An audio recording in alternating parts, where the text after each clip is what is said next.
Muy buenas tardes a todos nuestros radioescuchas. Sean bienvenidos a la estación Siempre Radio. El día de hoy vamos a hablar sobre algunos temas que han marcado la historia de la humanidad. Y bueno, siendo las 3:13, vamos a iniciar nuestro programa Escuchando la Historia. Y bueno, para esto tenemos a unos invitados muy especiales que, bueno, está presente con nosotros Adrián Jiménez. Buenas tardes, es un gusto estar aquí contigo y saludar a tu audiencia, como siempre. Muchísimas gracias por haber venido. También contamos con la presencia de Fernanda Romero. Buenas tardes, como siempre es un honor estar aquí con ustedes. También con la presencia Hola de Fanny, Sagnité ¿cómo García. estás? Siempre es un gusto estar contigo, gracias por invitarme y gracias por escucharnos.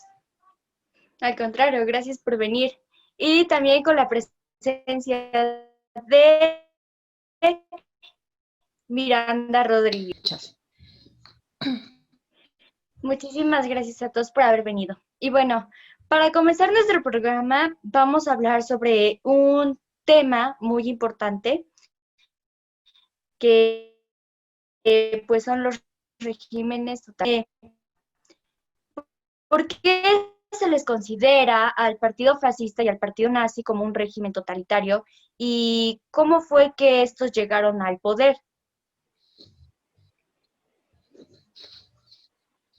Bueno, pues yo te puedo decir un poco de por qué, y en el sentido de que totalitario significa que prácticamente son una dictadura, porque no existe una contraparte el cual les pueda decir, oye, ¿sabes qué? No hagas esto, o no puede haber una elección que no sea del mismo partido o del mismo individuo.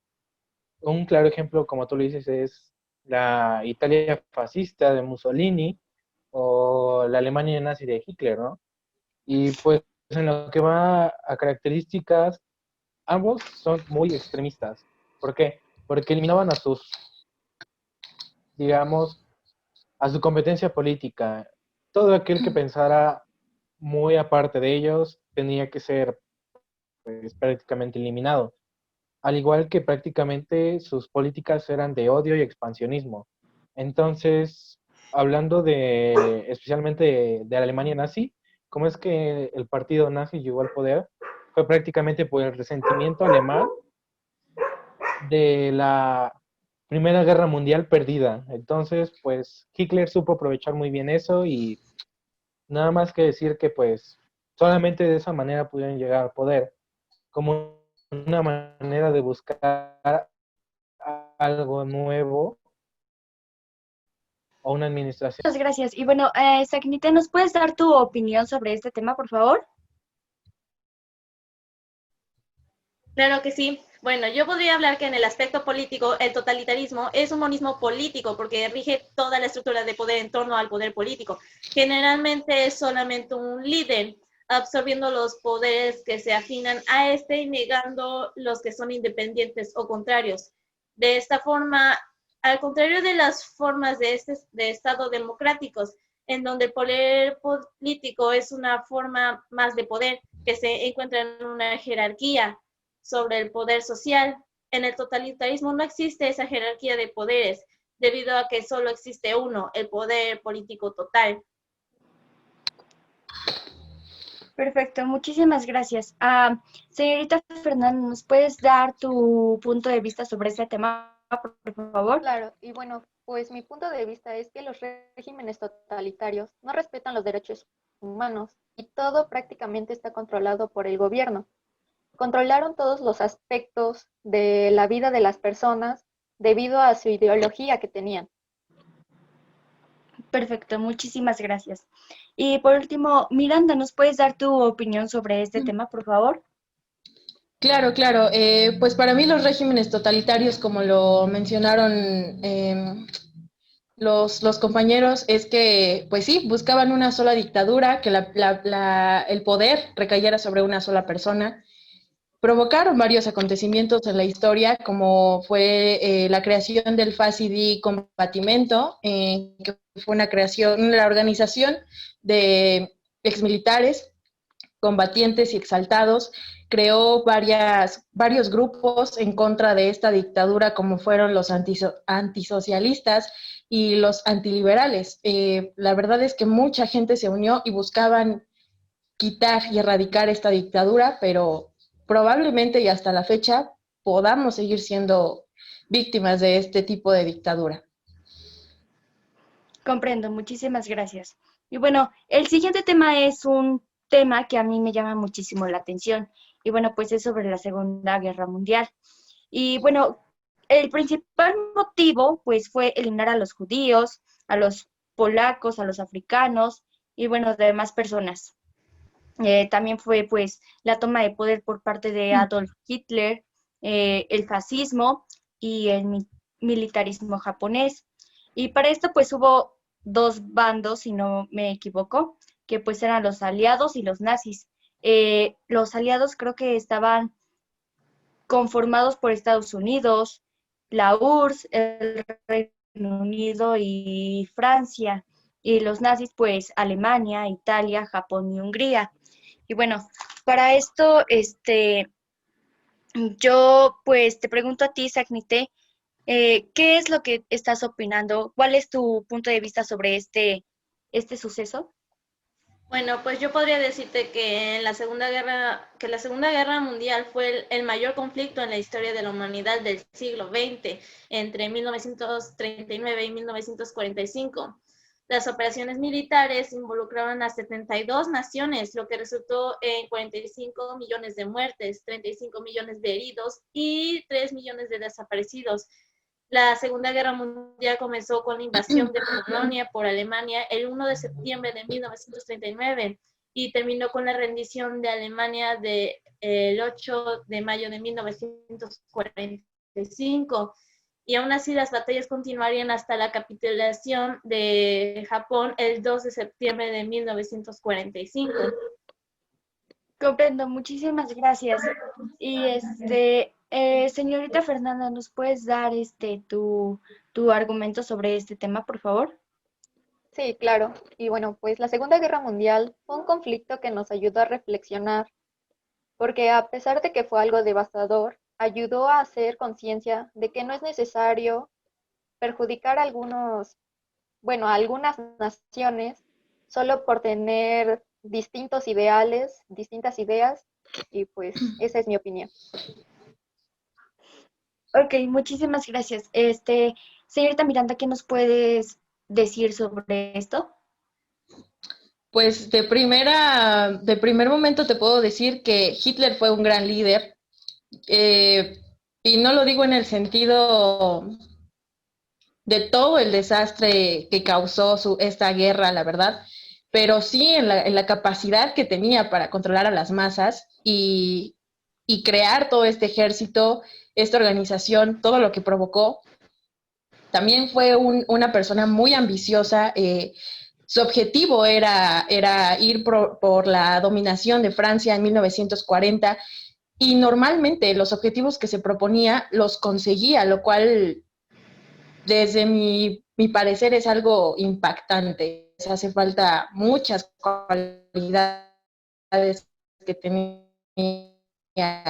Hitler en ese entonces, aunque la verdad no utilizó estas características para algo positivo, al contrario, sino para cumplir sus objetivos y pues... Muchísimas gracias. Y bueno, para cerrar pues este tema, Adrián, ¿nos puedes decir tu opinión sobre este tema, por favor?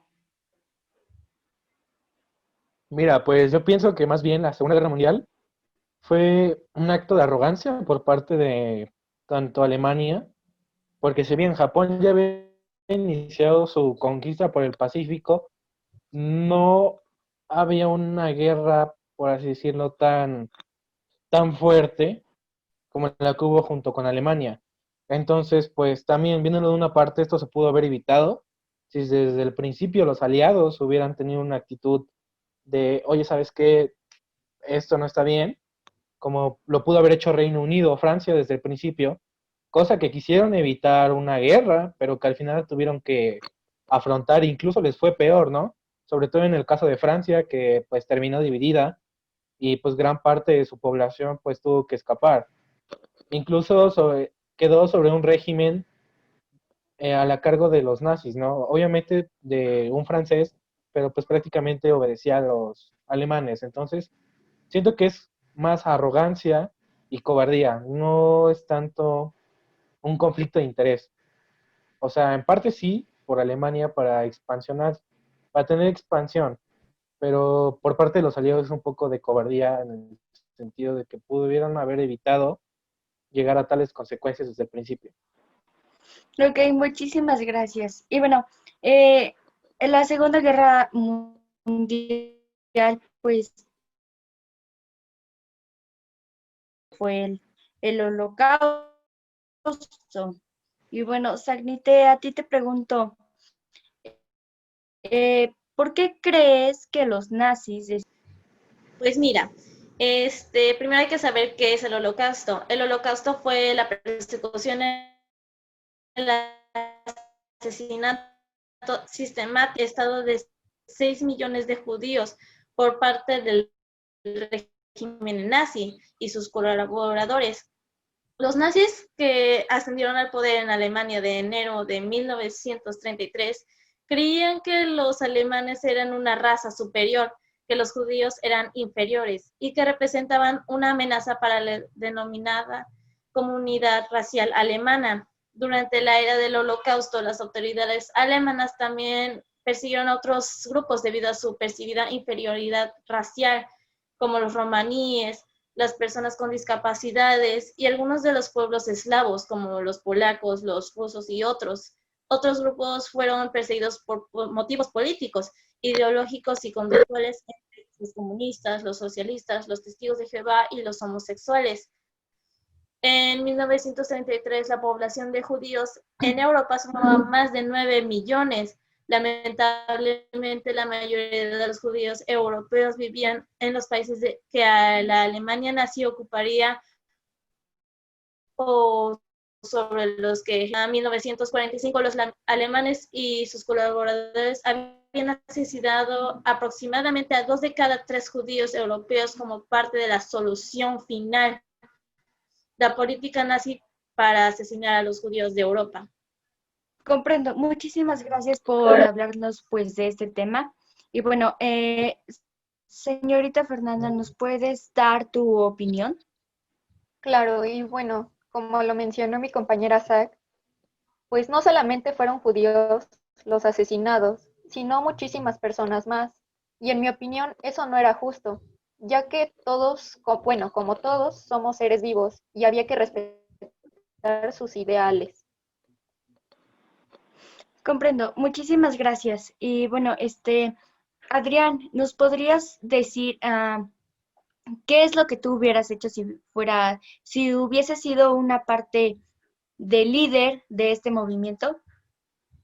Bueno, pues para entrar en contexto, pues creo que hay que entender un poco de lo que a lo mejor los oficiales vivieron, ¿no? Porque el simple hecho de estar a órdenes de carácter o con esa manera de ver, pues prácticamente es pensar en qué cosas puedes hacer y qué cosas no. O sea, creo que tanto como militar, viéndolo de un lado militar, pues tienes que seguir órdenes porque pues prácticamente eso es tu trabajo, ¿no? Seguir las órdenes que te den, porque como por ahí dicen, las órdenes se cumplen y no se discuten.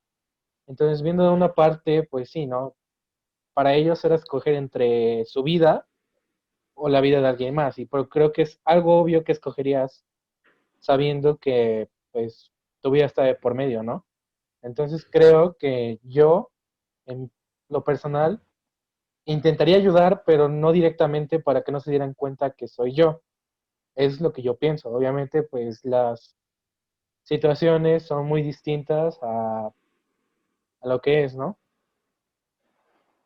Claro, muchísimas gracias. Y bueno, para concluir pues el tema del holocausto, Miranda, nos puedes decir qué es lo que tú hubieras hecho si hubieras sido una víctima sobre esto? Pues probablemente hubiera buscado la manera de reunir gente de los diversos grupos que murieron en estas fechas y con este holocausto fatal, ya fueran gitanos, homosexuales, de la raza a la que pertenecieran, pues sí hubiera buscado la gente, hubiera tratado de luchar para, pero desafortunadamente iban a ser miles contra unos pocos y la verdad iba a ser una diferencia enorme. El intento lo podía haber hecho, lo hubiera hecho, ya que de todas maneras iba a morir, pero la verdad es que no creo que hubiera mucho por hacer. Muy bien, muchísimas gracias a todos ustedes por darnos su punto de vista sobre este tema. Y bueno, vamos a hablar ahora sobre los ataques nucleares. Y bueno, yo les hago una pregunta en general a todos y pues el que me quiera responder pues puede hacerlo. Y bueno, es sobre los ataques nucleares. Eh, ¿Ustedes creen que estos ataques tienen consecuencias positivas o negativas? Y si creen que estos, pues ayudan a mantener la paz. Mira, es que es como todo, tiene su lado bueno y su lado malo, ¿no? El lado bueno podría ser así como, no, bueno, hicimos que la guerra se acortara aproximadamente 3, 5 años, quizás más, ¿no? Porque hablando de el imperialismo japonés, pues su manera de ver o su política era casi, casi que nunca se iban a rendir. O sea, ellos no estaban dispuestos a rendirse en ningún momento, incluso cuando ya estaban en las últimas antes de los bombardeos, pues ellos no se iban a rendir hasta que no muriera el último. Entonces, pues, viéndolo de esa manera, se acortó bastante el tiempo de guerra. Se podría decir que se salvaron más vidas de las que se perdieron en los bombardeos.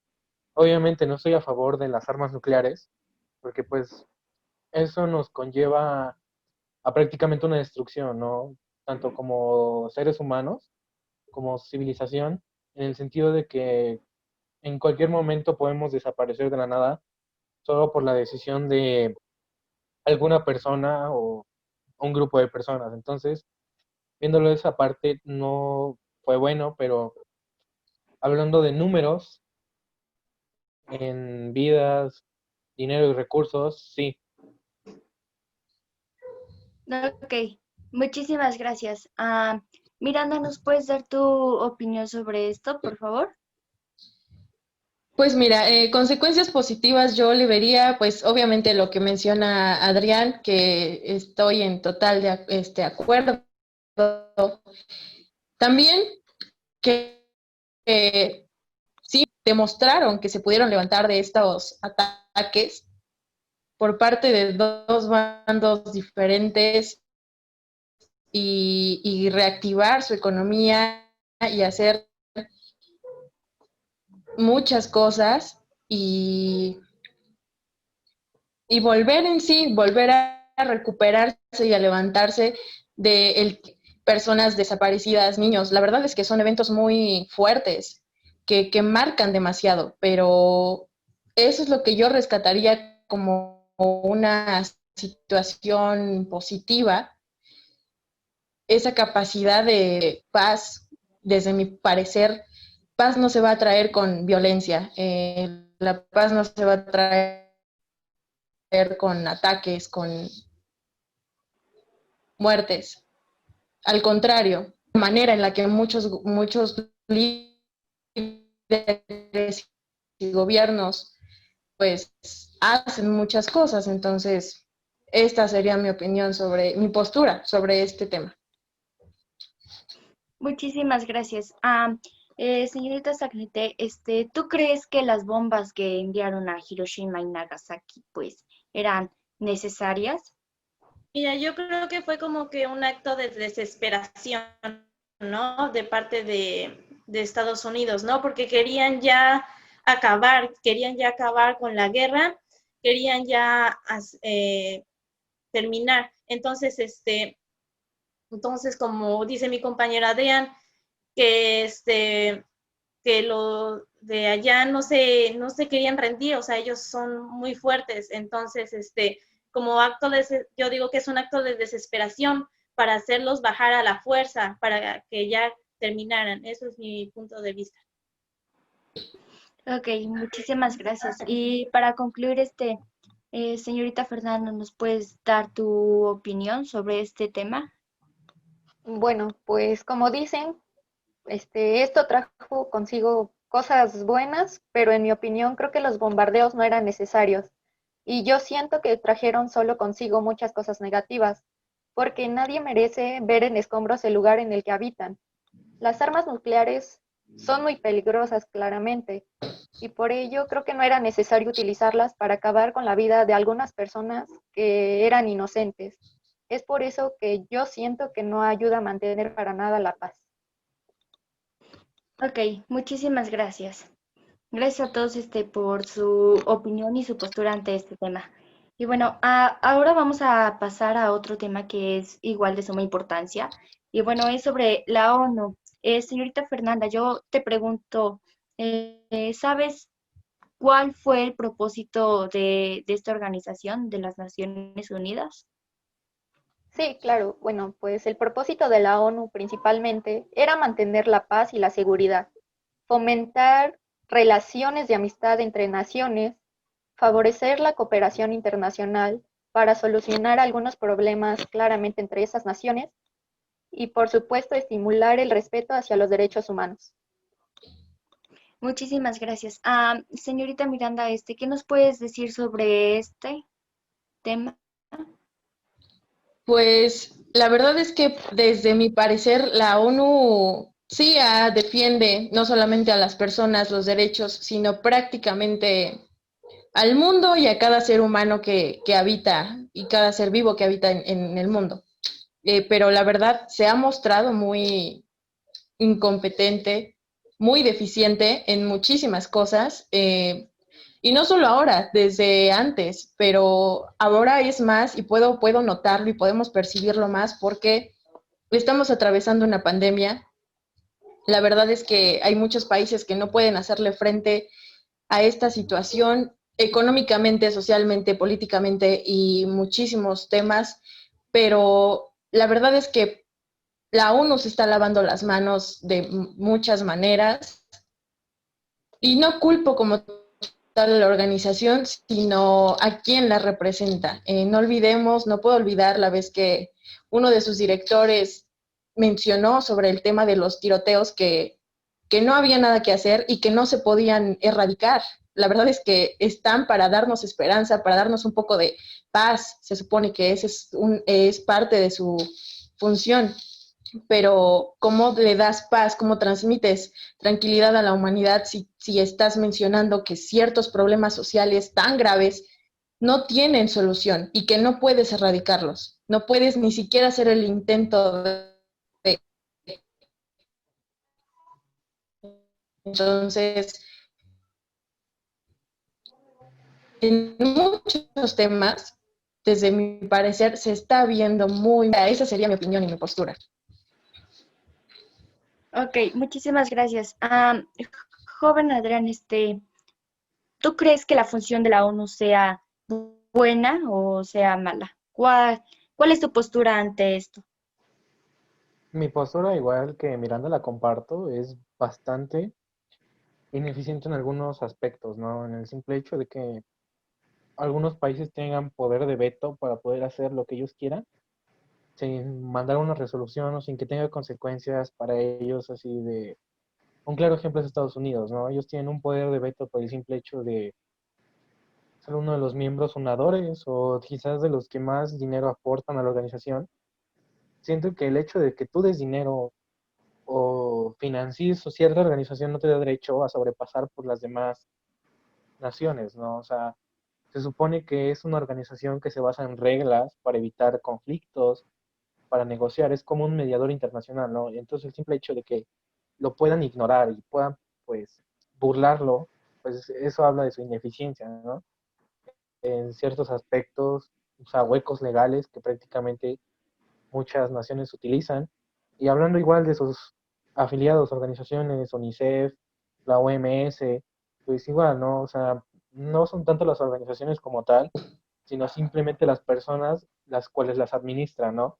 Porque eso habla de que no hay un perfil muy bueno para llegar a ser secretario de ONU o demás organizaciones, ¿no? Entonces, pues siento yo que podría ser mejor, podrían hacerle mejoras, obviamente respetando las reglas que hay, pero actualmente siento que no cumple al 100% la finalidad con la que fue creada, ¿no? Entonces, pues, esa es mi opinión.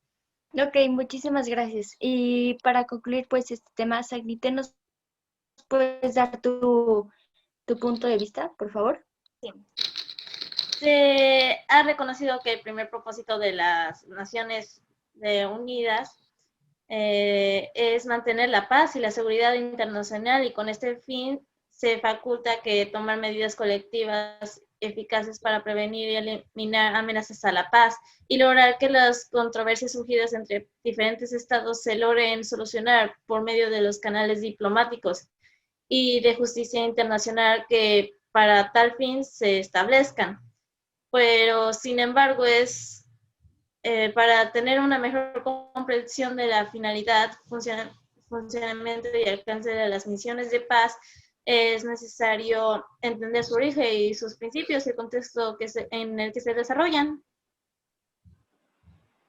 Ok, muchísimas gracias a todos por darnos su punto de vista sobre esto. Y bueno, para concluir pues este programa, nos queda pues hablar sobre el modelo de desarrollo por sustitución de importaciones. Y bueno, yo te quiero preguntar a ti, Miranda, ¿cómo es que este modelo surge?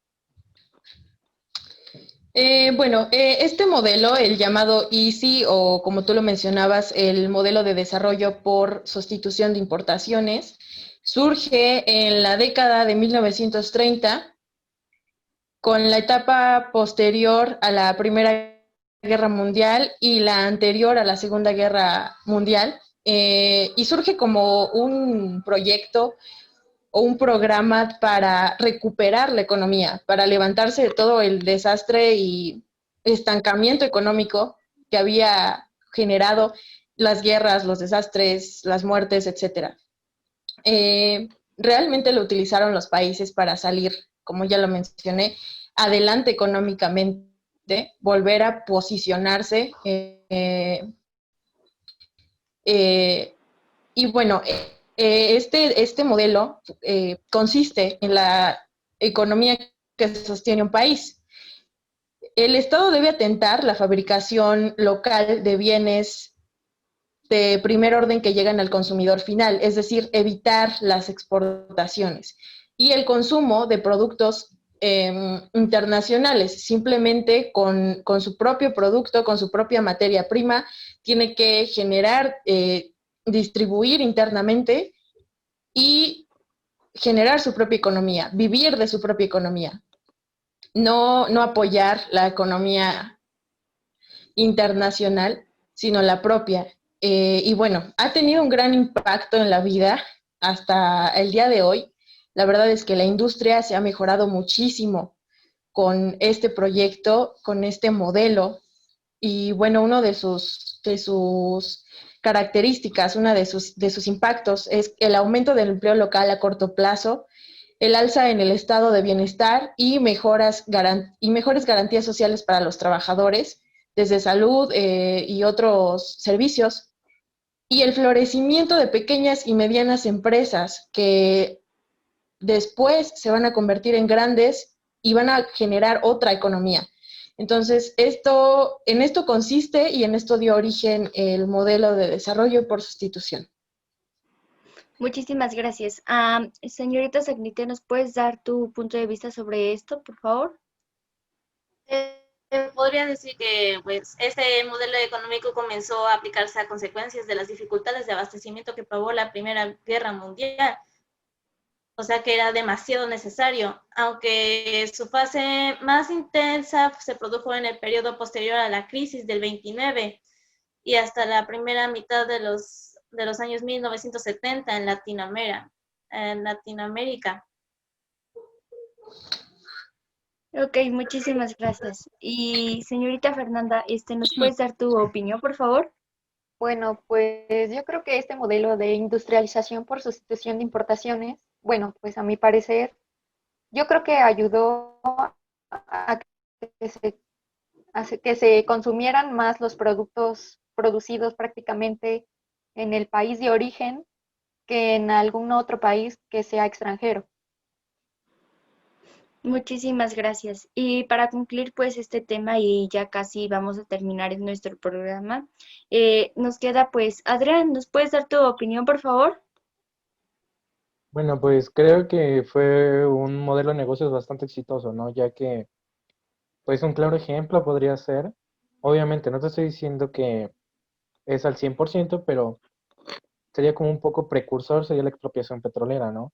Porque obviamente para los años 20, pues México no estaba de lleno en dicho modelo económico, sino más bien era un pequeño precursor de lo que podía haberse venido o de lo que se vendría para Latinoamérica, porque como dice Zach, este modelo económico se empezó a aplicar en todo lo que es América Latina hasta los años 1970.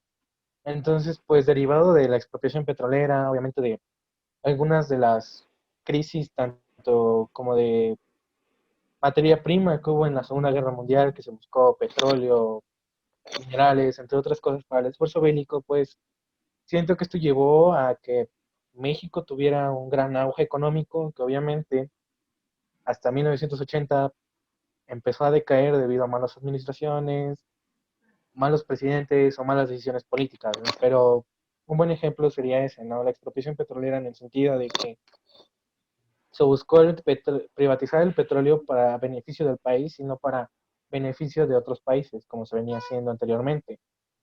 Entonces creo que sí, fue bastante bueno y pues bueno, un impacto que tuvo fue prácticamente el avance tecnológico que ha habido en los últimos años y pues mira, todo lo que se ha logrado es gracias a ello.